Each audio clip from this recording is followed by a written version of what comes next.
This story happened to one of you subscribers. Write any 8-letter word in the comments if you've ever felt like you saw or heard something unexplainable. This happened in Warsaw County in 2008. After the school year ended, my friends and I went camping in the forest to sit around a campfire and tell scary stories. We mocked these stories, not suspecting that the night would bring something far more terrifying. We were sitting by the fire, tired of talking, when suddenly Marek shouted, "What the?" and jumped up, knocking over a bottle of water. Robert joked that Marek was scared of some bug, but then he fell silent. A sudden wave of horror washed over me and everyone else sitting around the small campfire. In complete silence, we stared at the object Marek had just pulled from the ground beneath his feet. It was a fragment of a human jawbone. His hand trembled and he dropped the bone to the ground as if it were charged with terror, instantly transmitting that fear to all of us. The thought on everyone's face was clear. This can't be. The silence was broken only by the crackling of burning logs and the whisper of the wind in the treetops. Suddenly, we all jumped up and began clearing the area we had chosen for our camp. In the darkness of the night, our movements were jerky and nervous, like those of hunted animals. Without noticing anything around us, we started tearing up the grass and almost immediately stumbled upon human remains. The feeling that someone or something was watching us from the darkness grew stronger. And suddenly everyone started screaming, but each person was saying something different, so no one could hear anyone else.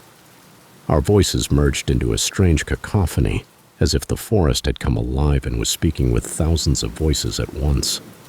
Marta, standing opposite, grabbed her head, her voice lost in the general clamor. She tried to say something, but her words were drowned out by the noise. Meanwhile, Marek, holding his breath, continued to stare at the fragment of the human jawbone he had just pulled from the ground. His hand trembled and he dropped the bone to the ground as if it were charged with terror, instantly transmitting that fear to all of us. Anna screamed that we needed to call the police, and we were ready to do so when Robert pointed to a piece of clothing sticking out of the ground. "That's a jacket like Marek's," he whispered, his voice trembling with fear and astonishment. Near the remains sticking out of the ground like the skeleton of a ship washed ashore was the edge of a denim jacket, exactly like Marek's. Everyone silently looked at him, realizing that this was no coincidence.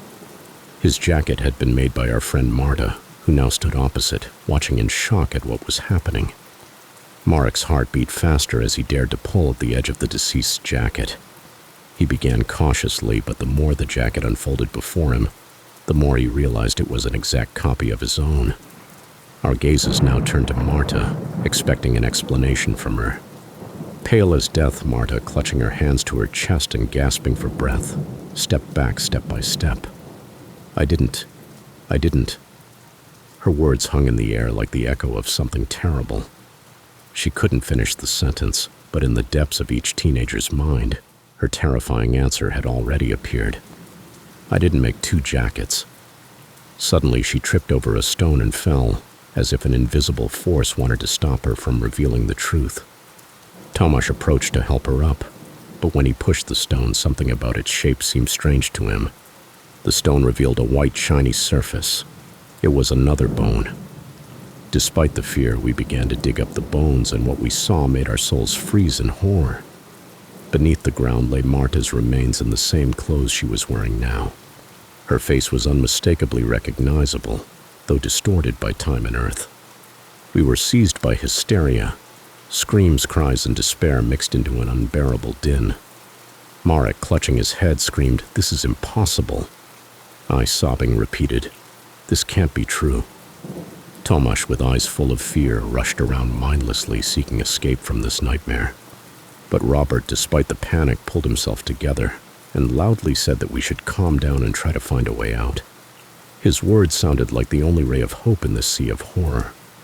So we quickly gathered our flashlights, leaving other gear behind, and hurried away from the campsite.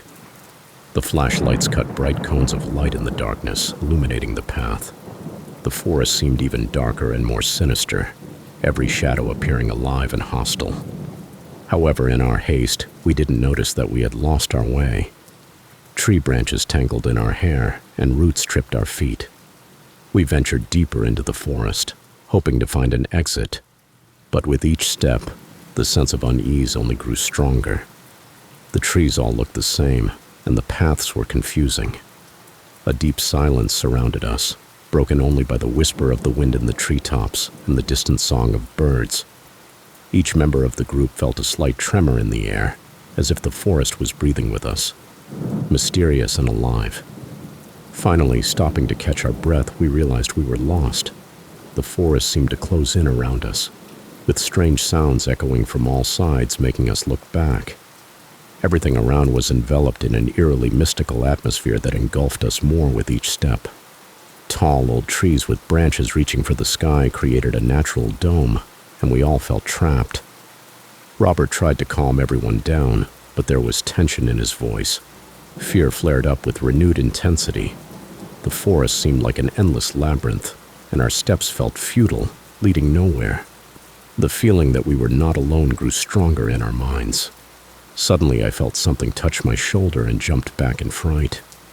The beam of the flashlight fell on a nearby tree, revealing a horrifying sight. Terrified, I screamed and barely stayed on my feet from the shock. I turned to tell my friends, but instead of their faces, I saw a body hanging from the tree, crucified upside down. My eyes widened in horror as I recognized Tomasz.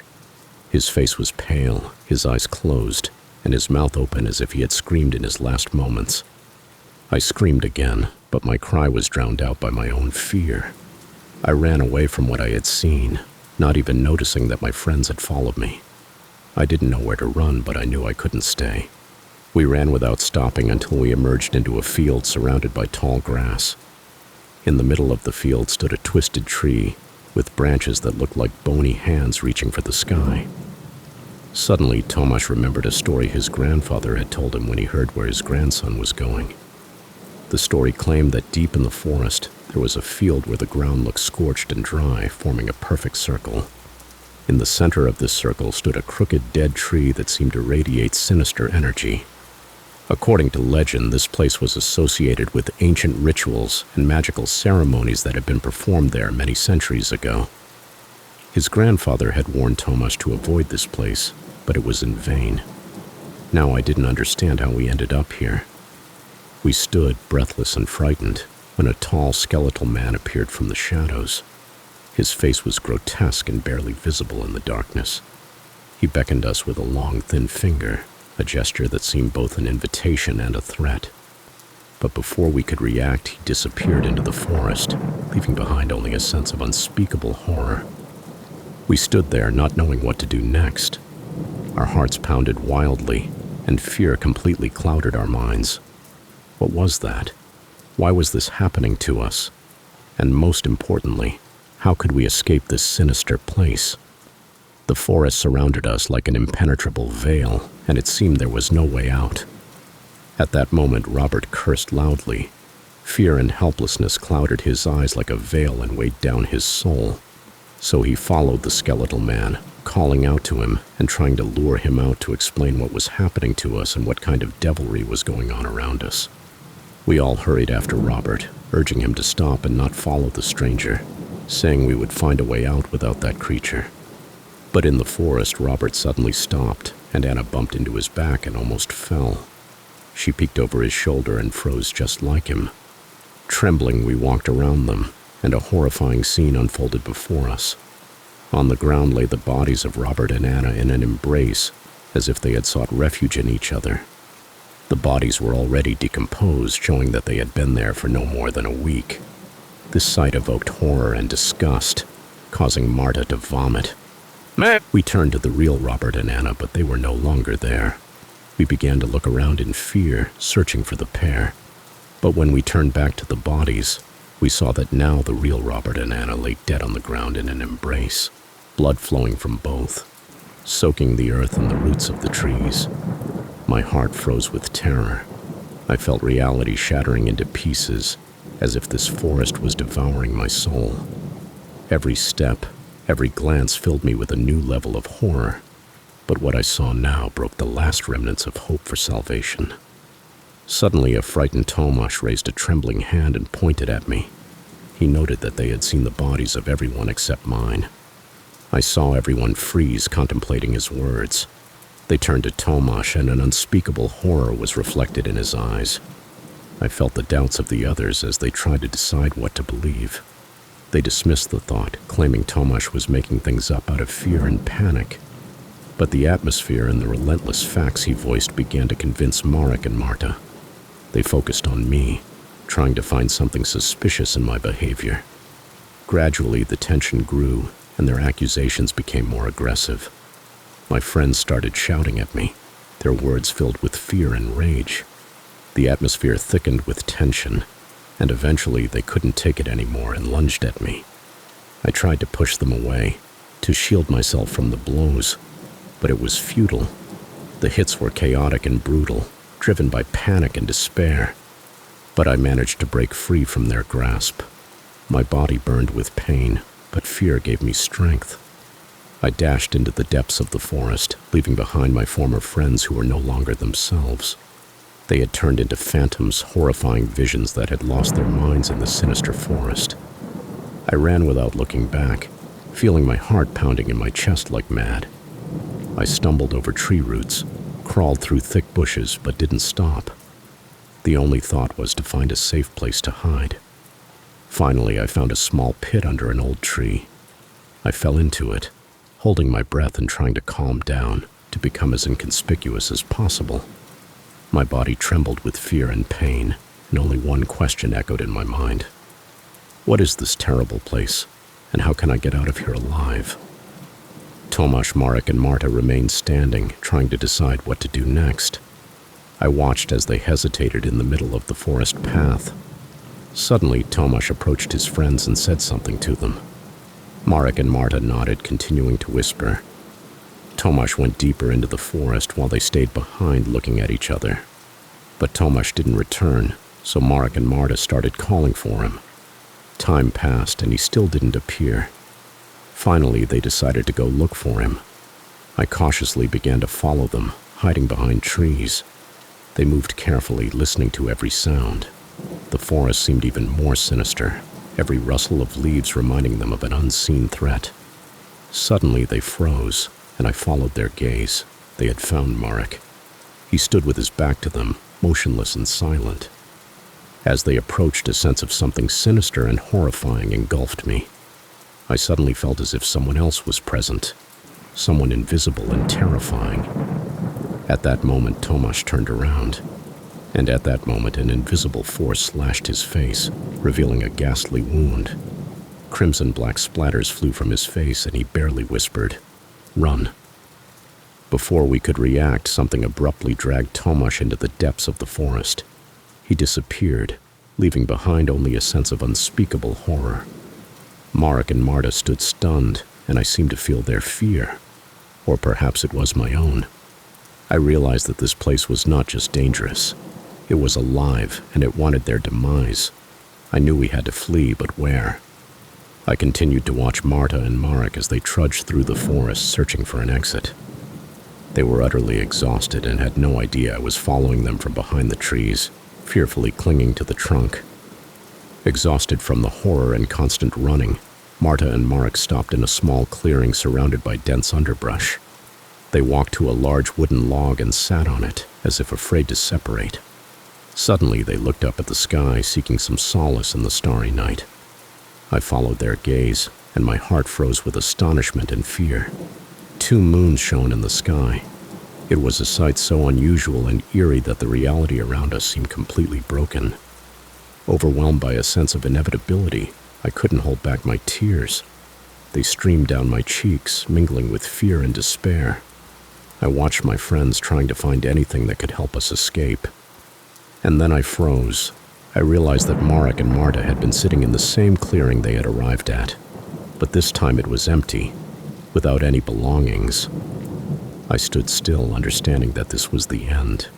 My mind refused to accept this reality, but all the evidence was right before my eyes. The forest that had engulfed them offered no way out. I felt an overwhelming fear and hopelessness take over my mind. This place would be their final resting spot, where each step brought them closer to an unknown, horrifying fate. I watched as shadows surrounded Marta and Marek. I stood motionless, my body paralyzed with fear. As the shadows approached my friends, I saw them become indistinct silhouettes in the darkness. Marta and Marek screamed, but their voices were quickly drowned out by a sound that resembled the whisper of the wind. Then I sat down on the ground by a tree and covered my ears, trying not to hear the terrifying screams of my friends. I clutched my head, trying to shut out the horror unfolding before me. Soon, as if under the weight of everything that had happened, I fell into a void. They found me a couple of days later, in the same spot, or so they told me afterward. I was hungry and dehydrated, utterly exhausted. My body remained weak for a long time, and my mind was clouded with despair. When the people who found me tried to learn what had happened, I struggled to recount the horrific events. Everyone just sympathized, thinking I had lost my mind a bit after witnessing my friends being kidnapped by the mafia. My stories about shadows and strange occurrences in the forest were dismissed as hallucinations caused by stress and hunger. Days dragged on slowly, and it seemed no one believed the truth I tried to convey. I returned home, but my mind remained trapped in those events. For a while, I sat motionless by my window, watching the forest. At night, I saw shadows flickering among the trees. I heard their voices, whispers calling me back. I understood that they hadn't disappeared. They would always be waiting for my return to the forest, and this knowledge gave me no peace. The shadows of the forest had become a permanent part of my life, haunting my deepest fears. Now let me share a moment from my life. I'm an artist, and oil painting both inspires and relaxes me. 8 years ago, I was so immersed in it that I earned a Bachelor of Arts and now work as an art restorer in Barcelona. One day I looked back and realized the knowledge I needed when I was just starting out. That's why I've prepared an online course with 14 visual and practical lessons for you. No talking heads or pointless chatter. Just rich content that's immediately applicable in practice, all for the price of renting a car for a day. Art therapy is a great way to deal with anxiety. Just check out the course content via the link in the pinned comment or in the channel description.